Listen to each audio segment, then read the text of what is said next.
Welcome dear rockets, कैसे हैं आप सभी। आइए देखते हैं मॉन्स्टर सीरीज का पार्ट 29। पिछले पार्ट्स के लिंक्स डिस्क्रिप्शन में मिल जाएंगे, उन्हें जाकर देखिए और बताइए आपको कैसे लगे। पिछले पार्ट के एंड में हमने देखा कि एंड्रयू ने ना जिना को जेजे से बचाने की खातिर जेजे की कितनी मार खाई थी, जिसको देखकर जिना को बहुत बुरा लगा और ये भी एहसास हुआ कि एंड्रयू उसके लिए कितनी केयर करता है। वो दोस्तों प्यार से एंड्रयू को सीने से लगा लेती है और एंड्रयू वो भी बेचारा इमोशनल होकर रो पड़ता है। बेचारा तो नहीं, लेकिन यहाँ पर बेचारा ही कह सकते हैं। लेकिन ये सारी चीजें ली देख लेता है और जिना को देखकर उसे पुरानी यादें आने लग जाती हैं। तो इस पार्ट में दिखाते हैं कि ली अपने होटल रूम में आता है। असल में उसे सब याद भी आ जाता है, लेकिन कुछ ही देर में वो भूल भी जाता है। एंड जब वो फिर से याद करने की कोशिश करता है तो उसके सर में बहुत दर्द होता है। दूसरी ओर जिना एंड्रयू का फर्स्ट एड करती है और तब एंड्रयू को बहुत अच्छा फील होता है कि जिना उसके साथ है। यहाँ से अगले दिन दिखाते हैं कि कमरे में एंड्रयू और जिना के अलावा कोई नहीं होता। जब जिना पूछती है तो एंड्रयू बताता है कि हाँ, सभी बाहर खाना खाने गए होंगे, कोई बात नहीं,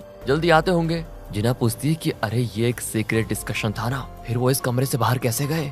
लेकिन एंड्रयू कहता है कि वैसे भी हमने अभी तक टेंडर का रेट फिक्स नहीं किया है, इसलिए डरने की कोई बात नहीं है, तुम चलो कहीं जाकर खाते हैं, चलो। लेकिन जिना कहती है देखो मुझे अभी तो भूख नहीं है। तुम्हें भूख नहीं है, पर मुझे तो बड़ी जोर की भूख लगी है, कहकर वो जिना को बहुत दूर एक रेस्टोरेंट में लेकर जाता है। एंड्रयू तो दबा के खाता है जैसे कि बहुत दिनों का भूखा हो, लेकिन जिना उतना खा नहीं पाती। एंड बाद में वो एंड्रयू को बता देती है कि असल में ना मैं तुम्हारे साथ तुम्हारे खिलाफ काम करने डोडो ग्रुप में आई थी, सच बताऊं तो, पर मैं तुमसे झूठ नहीं बोल सकती, इसलिए बता दिया, प्लीज मुझे माफ कर दो। एंड्रयू यहाँ इमोशनल होकर कहता है देखो तुम मेरे लिए काम करो या मेरे खिलाफ, इससे मुझे कोई फर्क नहीं पड़ेगा, पर तुम बस मेरे पास रहा करो। तुम पास होती हो ना तो मेरी हर परेशानी मुझे धूल बराबर लगती है, इसलिए मैंने तुम्हें डोडो ग्रुप का ये लीगल एडवाइजर बना दिया। दोस्तों ऐसी और कई इमोशनल बातें कहकर वो चला जाता है। एंड अब जिना की भी समझ में नहीं आता कि वो एंड्रयू की फीलिंग्स को क्या समझे। दूसरी ओर दोस्तों ग्रे ली को बताता है कि सिंडी ने कई डिशेस तैयार कर लिए हैं, तुम जाकर चेक कर लो जरा। ली भी चेक करने को जाता है। असल में जो कॉन्ट्रैक्ट की बिडिंग होने वाली है ना, वहाँ आने वाले लोगों के लिए मेनू तैयार करने का काम ली ने सिंडी को दिया था, इसीलिए वो उन डिशेस को चेक करने आया है कि इसने सही काम किया या नहीं। एंड सिंडी ने भी ली को इम्प्रेस करने के लिए खुद अपने हाथों से सारे डिशेस बनाए थे। ली भी हर डिश को टेस्ट करके उनकी खामियां बताने लगता है, तो सिंडी तो चिढ़कर सभी को बाहर भेज देती है और अकेले में ली से कहती है देखो मैं लाइफ में कभी किचन की तरफ गई नहीं समझे, लेकिन तुम्हारे लिए मैंने सब कुछ बनाया और ये देखो मेरा हाथ तक जल गया इसमें, और तुम हो कि हर डिश में कमी निकाल रहे हो। लेकिन दोस्तों अपना ली यहाँ पर बहुत ही स्ट्रिक्ट होता है। वो कहता है देखो मेरे पास बहस का टाइम नहीं है, तुम फिर से इन डिशेस को बनाओ, लेकिन खुद टेस्ट करके फिर दूसरों को बताना। दोस्तों अब लिफ्ट में मोजो पूछता है क्या सच में खाना इतना बुरा था ली, देखने में तो सब एकदम सुपर्ब लग रहा था। तब दोस्तों ली कहता है कि हाँ खाना तो सच में बहुत अच्छा था, लेकिन उसकी बहुत तारीफ करेंगे तो वो सर पे चढ़ जाएगी, वैसे हमें उसको ट्रेन में तो करना है। और जेजे का क्या हुआ, तब दिखाते हैं दोस्तों कि जेजे के खिलाफ प्रोटेस्ट बहुत जोर पकड़ चुका था। वो तो नारे लगाने लग जाते हैं कि जेजे अगर इलेक्शन में खड़ा हुआ तो वो इस देश का अपमान होगा। नेल और किमी ये सब देखकर परेशान हो जाते हैं कि ये जेजे हमारी एक नहीं सुनेगा तो पता नहीं क्या होगा। मैंने लाख समझाया कि नॉमिनेशन वापस ले लो, पर वो बड़ा जिद्दी और घमंडी है। तब दोस्तों नेल जेजे से मिलने जाता है और कहता है कि देख ले तुमने बाहर तुम्हारे खिलाफ कितना तूफान खड़ा हुआ है और तुम यहाँ पर बुक पढ़ रहे हो, वो भी मजे से। लेकिन जेजे कहता है कि तुम्हें पता है क्या, इस बुक में ऐसी सिचुएशन में जनता का दिल कैसे जीतना है इसके 100 नुस्खे लिखे हुए हैं। अब देखना मैं जनता का दिल कैसे जीतता हूँ, उन्हें अपने कंट्रोल में कैसे करता हूँ। दोस्तों नेल तो जेजे से तंग आ चुका होता है कि ये पागल हो गया है आदमी, मैंने पता नहीं क्यों उसको अपना दामाद बना लिया। वहाँ दोस्तों पैनी जेजे की हर चाल को मोजो को कम्युनिकेट करती रहती है। दूसरी ओर चेयरमैन भाई साहब को दिखाते हैं अपनी सेहत को पहले जैसा बनाने के लिए अपनी तरफ से पूरी कोशिश कर रहे हैं वो। तो पिया आकर उसको खाने के लिए कुछ देता है और कहता है ये मैंने बनाया है, शायद अच्छा नहीं होगा, पर हमारे पास कोई और रास्ता भी तो नहीं है। चेयरमैन खाना टेस्ट करता है लेकिन वो अच्छा नहीं बना होता। तब वो कहता है कि मैं अपनी वाइफ की कुकिंग को मिस कर रहा हूँ यार, सीरियसली। वो भले ही अहंकारी हो गई हो, लेकिन खाना पकाने में उसे कोई टक्कर नहीं दे सकता। इतने में उसकी वाइफ आ जाती है तो चेयरमैन पास ही पलट देता है और पिए से कहता है कि वाह यार तुमने तो कमाल कर दिया, क्या टेस्ट है इस खाने में, मैंने आज तक ऐसा टेस्टी खाना कभी खाया ही नहीं। हाँ, ये तो मेरी वाइफ की कुकिंग से 1000 गुना ज्यादा बेहतर है।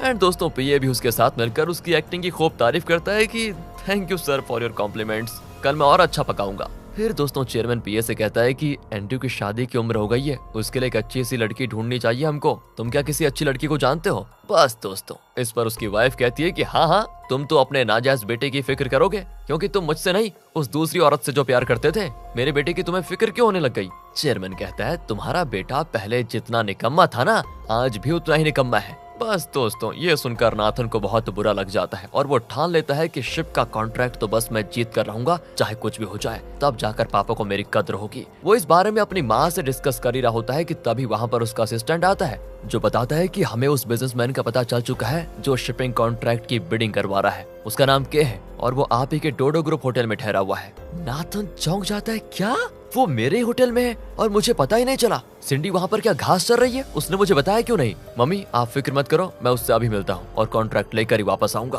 कहकर दोस्तों वो बड़े ही जोश के साथ होटल आता है, लेकिन वहाँ पर आने के बाद ली के बॉडीगार्ड्स उसको रोक लेते हैं। इतने में मोजो बाहर आता है जिसको देखते नाथन छुपने लगता है क्योंकि इसी ने मोजो पर झूठा इल्जाम लगाकर डोडो ग्रुप से उसको निकाला था। एंड वो शॉक भी हो जाता है कि ये मिस्टर के का राइट हैंड कैसे बन गया। मोजो जो पहले से नाथन से बदला लेना चाहता था वो उसे अकेले में ले जाकर अकड़कर कहता है, ओह तुम चाहे सर के बल ही खड़े क्यों ना हो जाओ, लेकिन मेरी परमिशन के बिना तुम केस से नहीं मिल सकते और तुमने मेरे साथ जो किया ना उसकी सजा तो मैं तुम्हें दे कर ही रहूंगा, चाहे कुछ भी हो जाए। इस तरह दोस्तों प्रेम से धमकाकर वो चला जाता है। पर नाथन अरे ये भी कम थोड़ी है, वो ठान लेता है कि तुम लोग कुछ भी कर लो लेकिन मेरे पास तो जिना है, जिना वो मुझे ये कॉन्ट्रैक्ट दिलवा कर ही रहेगी। दूसरी ओर दोस्तों जिना एंड्रू की टीम के साथ बिडिंग की तैयारी कर रही होती है। लंच टाइम में सबको खाना दिया जाता है लेकिन सिर्फ जिना के बाउल में एक टैबलेट होता है। रूम सर्विस वाला भी जिना को देख रहा होता है। जिना भी टैबलेट लेकर बाथरूम में जाती है और उस टैबलेट को खोलती है तो अंदर एक कागज होता है जिस पर नाथन ने लिखा था, अगर तुम्हें एंड्रू का बिडिंग रेट पता चला तो तुम वो मैसेज इस रूम सर्विस वाले को दे देना और इस तरह हम कम्युनिकेट करते रहेंगे और हाँ याद रखना ये बात किसी को पता ना चले। दूसरी ओर पैनी कोरिया मैप के जरिए जेजे की क्लास ले रही होती है कि आपको किन जगहों में प्रचार करना चाहिए, किन जगहों पर हमारी जीतने के चांसेस ज्यादा हैं और पॉलिटिक्स के बारे में भी जेजे को दोस्तों वो बहुत कुछ सिखा रही होती है। पर जेजे कहता है मैंने कुछ और ही प्लान किया हुआ है, मुझे उस जगह जाना होगा जहाँ पर लोग मेरे खिलाफ हैं। एंड दोस्तों वो ऐसी एक जगह पर जाकर आम लोगों से कहने लगता है कि मैं आप में से एक हूँ, आपकी तकलीफ को मैं समझ सकता हूँ। दोस्तों वो कहता तो है लेकिन कोई भी उसे सीरियसली नहीं लेता। इतने में वहाँ पर कुछ कलेक्शन एजेंट्स एक गरीब के घर से चीजें बाहर फेंक रहे होते हैं। बस दोस्तों इसे अच्छा मौका समझकर जेजे उनसे भिड़ने पर उतर आता है कि मेरी आंखों के सामने एक गरीब पर अत्याचार करने की तुम्हारी हिम्मत कैसे हुई? वो भी कहते हैं कि इसने उधार लिया है तो तुम कौन हो और ये पैसे नहीं दे रहा है तो मारेंगे हम इसको, हम वैसे भी बैंक की तरफ से अपना काम कर रहे हैं, आपके लिए बढ़िया यही होगा कि आप इसमें दखल मत दो। न जाने दोस्तों जेजे को ऐसी हिम्मत कहां से आ गई कि वो एकदम से उस कलेक्शन एजेंट को तमाचा मारकर कहता है, गरीब ही इस देश की जान है, उन पर अत्याचार करने वालों को मैं जिंदा नहीं छोड़ूंगा, समझे?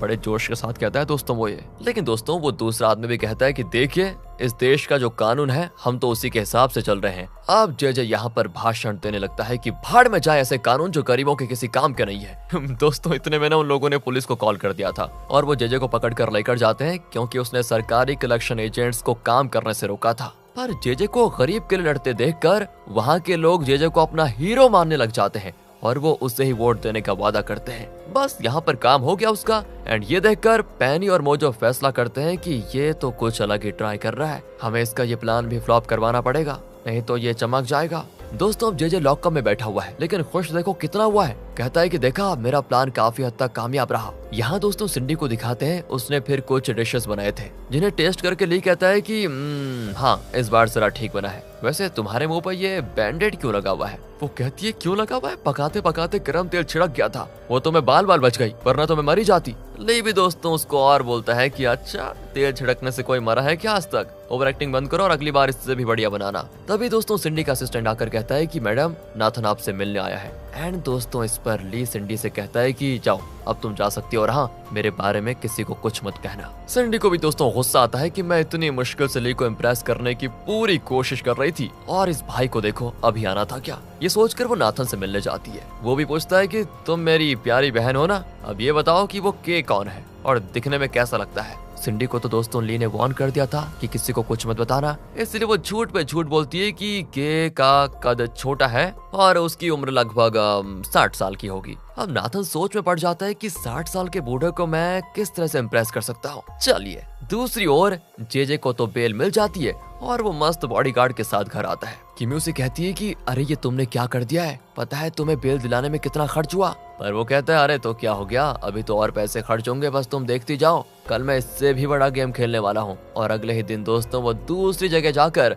जनता के लिए सरकारी ऑफिसर से मार खाता है और पुलिस उसको फिर जेल में बंद कर देती है। इस तरह कई जगहों पर अब जेजे का बोलबाला होने लग जाता है। एंड ये सारी चीजें जानकर नेल को तो अब यकीन हो जाता है कि ये जेजे का पागलपन ही सही, लेकिन लोगों का दिल जीतने में वो सफल हो गया है। अब वो जेराल्ड से कहता है कि जेजे ने अपने दिमाग के बल पर ये सब कुछ किया, लेकिन मुझे उसके साथ एक हिसाब चुकाना है। एक काम करो, तुम कुछ आदमियों का इंतजाम करो जो पब्लिक में जेजे को पीटेंगे, इतना पीटेंगे कि उसे हॉस्पिटल ले जाना पड़े। और ऐसा करने से होगा ये कि जेजे तो लोगों की हमदर्दी पाएगा ही और उसे पीटने की मेरी ख्वाहिश भी पूरी हो जाएगी। एक तीर से दो निशाने। पर हाँ, इस बात का ध्यान रहे कि उसे पता नहीं चलना चाहिए कि मैंने ही उसे मरवाने के लिए आदमी भेजा था। दूसरी ओर नाथन दूसरी कंपनी के ओनर से डीलिंग कर लेता है कि देखो एंड्रयू जो रेट कोट करने वाला है वो मैं आपको बताऊंगा, जिससे वो कॉन्ट्रैक्ट आपको मिल जाएगा और उसके बाद आप मुझे अपना पार्टनर बना देना। पर दोस्तों यहाँ जिना बड़ी दुविधा में होती है, क्योंकि नाथन उससे कॉन्ट्रैक्ट का रेट मांग रहा था, लेकिन अगर वो इन्फॉर्मेशन देगी तो ये एंड्रयू के साथ गद्दारी होगी। और यहाँ ली उस जगह की इंस्पेक्शन करता है जहाँ बिडिंग होने वाली है। सिंडी ने सारी अरेंजमेंट्स की होती है। ली उसकी काफी तारीफ करता है कि तुम हाँ वाकई में अच्छी तरह से ट्रेन हो गई हो, यू आर द बेस्ट। ये सुनकर सिंडी खुशी से झूमने लगती है और कहती है अब तो तुम्हें मेरे साथ ड्रिंक करना पड़ेगा। इतने में ली वहाँ से जा चुका था। दोस्तों बेचारी की किस्मत। वहाँ जिना एक सीक्रेट फोन निकालती है जो उसने एंड्रयू से छुपा कर रखा हुआ था। वो नाथन को कॉल करके बताती है एंड्रयू शिपिंग कॉन्ट्रैक्ट के लिए 6,22,77,770 डॉलर कोट करने वाला है। नाथन बड़ा खुश होकर उस कंपनी के ओनर को बता भी देता है, लेकिन वो कहता है अरे ये तो बहुत ही कम है, इतने कम रेट में हम कॉन्ट्रैक्ट साइन नहीं करेंगे। लेकिन नाथन उसको कहता है कि अरे आप मेरी बात तो मानिए, आप उस रेट से सिर्फ $20 कम कोट कीजिए, काम बन जाएगा आपका, आपको नुकसान नहीं होगा। यहाँ दोस्तों इन्फॉर्मेशन देकर जिना को बहुत बुरा लगता है कि उसने एंड्रयू के साथ गद्दारी की है। एंड वहाँ जेराल्ड ने जेजे पर हमला करने के लिए एक गुंडे को अरेंज कर लिया था। इसी बीच दोस्तों पैनी जेजे को एक टाई गिफ्ट करती है और खुद पहनाती भी है। इतने में किमी आ जाती है और पूछती है ये चल क्या रहा है यहाँ पर। जेजे कहता है तुम यहाँ पर क्यों आई? वो कहती है तुम्हें अब लोग सपोर्ट करने लगे हैं, इसलिए मैंने तुम्हारे साथ प्रचार करने का फैसला किया है। और दोस्तों फिर दोनों प्रचार के लिए निकल पड़ते हैं। जेराल्ड का भेजा आदमी जेजे पर हमला करने के लिए बिल्कुल तैयार खड़ा होता है। उसे ऑर्डर दिया गया है कि जेजे को मारना है, लेकिन इतना भी नहीं मारना कि उसकी जान चली जाए, मतलब ऐसा मारना है कि वो हॉस्पिटल में भर्ती हो जाए और फिर ठीक भी हो जाए। तो वो गुंडा जेजे को मारने के लिए डंडा उठाता है, लेकिन इतने में जेजे का बॉडीगार्ड उसको देख लेता है और इस तरह जेजे यहाँ पर बच जाता है। लेकिन होता यह है इसी भगदड़ में वो डंडा किमी को लग जाता है। बेचारी के सर से खून बहने लग जाता है।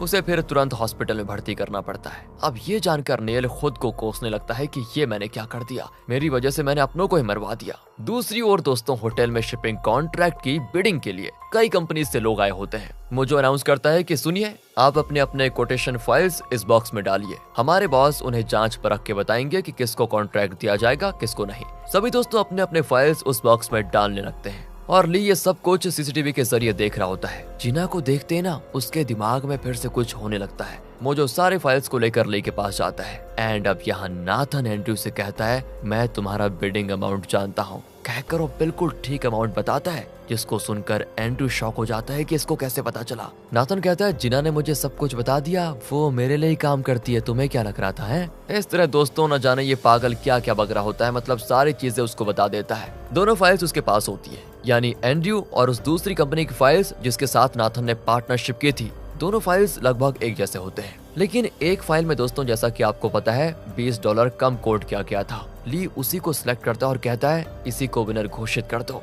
एंड मोजो भी अनाउंस करता है कि इस बिडिंग में $20 के अंतर से कॉन्ट्रैक्ट जीता है डोडो ग्रुप ने। दोस्तों अब आप सोच रहे होंगे ये क्या हो गया, तो सुनिए। अब जैसे ये खबर आती है कि कॉन्ट्रैक्ट डोडो ग्रुप के पास चला गया तो नाथन तो बौखला जाता है कि ये क्या हो गया। यहाँ पर रिवील होता है एक बेहतरीन ट्विस्ट।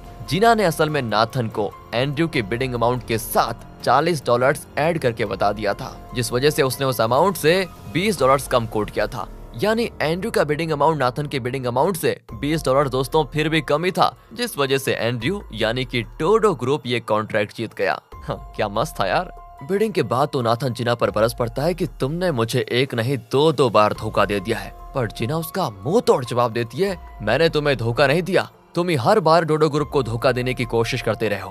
अब नाथन उसे वार्न करके जाता है कि तुम इस गद्दारी के लिए आगे जाकर बहुत पछताओगे, बता रहा हूँ। दूसरी ओर दोस्तों, अपना ली सीसीटीवी का फुटेज बड़े ध्यान से देखता है जिसमें जिना और एंड्रयू बात कर रहे थे एंड उसे कुछ याद आता है और वो जिना का इमेज थोड़ा जूम करने को कहता है। तभी उसे जिना के गले में पहना हुआ डॉलर दिखता है। अब ली को लगता है कि जैसे वो इस डॉलर को पहले भी कहीं देख चुका है। वो दिमाग पर थोड़ा जोर डालकर सोचने की कोशिश करता है। तो अगले सीन में जिना, एंड्रयू और मोजो लिफ्ट में होते हैं और मोजो उन्हें बताता है कि आप लोग मेरे बॉस से नहीं मिल सकते क्योंकि उन्हें अनजान लोगों के ऊपर ध्यान देना बिल्कुल पसंद नहीं है। तब जिना को भी याद आता है कि जब मोजो ने टीवी इंटरव्यू के लिए जेजे और किमी के इंटीमेट फोटोज देने की बात की थी, तब दोस्तों जिना ने पूछा था कि वो कौन है जो तुम्हें ये फोटोज देकर टीवी पर दिखाने के लिए कह रहा है। एंड तब भी मोजो ने यही कहा था कि वो जो भी है उन्हें लोगों का ध्यान आकर्षित करना अच्छा नहीं लगता। जीना अब सोच में पड़ जाती है कि जरूर मोजो का बॉस ही होगा जिसने उसे वो फोटोज दिए होंगे। इसका ये मतलब हुआ कि मोजो का बॉस